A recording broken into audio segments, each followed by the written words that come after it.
जियारा जियते जाता मरली जी की मारी।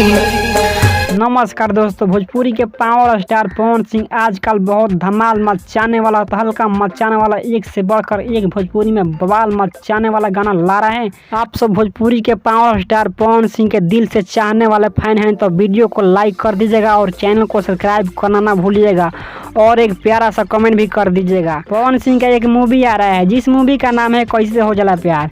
ये मूवी बहुत ज़्यादा बजट की बनने जा रही है, जो कि करोड़ों रुपए की ये मूवी बनने जा रही है। ये मूवी का शूटिंग दोस्तों लंदन में किया जा रहा है और ये मूवी में बहुत बड़े बड़े साउथ के विलेन और एक्टर नजर आने वाले हैं। इस मूवी में पावर स्टार पवन सिंह और खेसारी लाल के हीरोइन एक से बढ़कर एक हिट मूवी देने वाली, जिसका नाम है काजल राघवानी, भी नजर आने वाली है। कैसे हो जाला प्यार दोस्तों, ये बहुत प्यारा सा मूवी है और इसी मूवी का दोस्तों एक बहुत सा प्यारा सैड सॉन्ग आने वाला है, जिस सैड सॉन्ग का नाम है तू ही तो हो जान हो। ये सैड सॉन्ग दोस्तों 23 दिसंबर को 6:30 बजे अदृश्य चैनल पर आने वाला है दोस्तों। और ये गाना दोस्तों आप लोग देखिएगा और इस गाने को बहुत सारा प्यार दीजिएगा। तो आज का वीडियो दोस्तों यही था, तो आज के वीडियो यहीं पर अंत करते हैं और इसी तरह ताज़ा खबर जानने के लिए हमारे चैनल को सब्सक्राइब करना ना भूलिएगा। तब तक के लिए दोस्तों मिलते हैं नेक्स्ट वीडियो में। टाटा बाय, जय हिंद, जय भारत।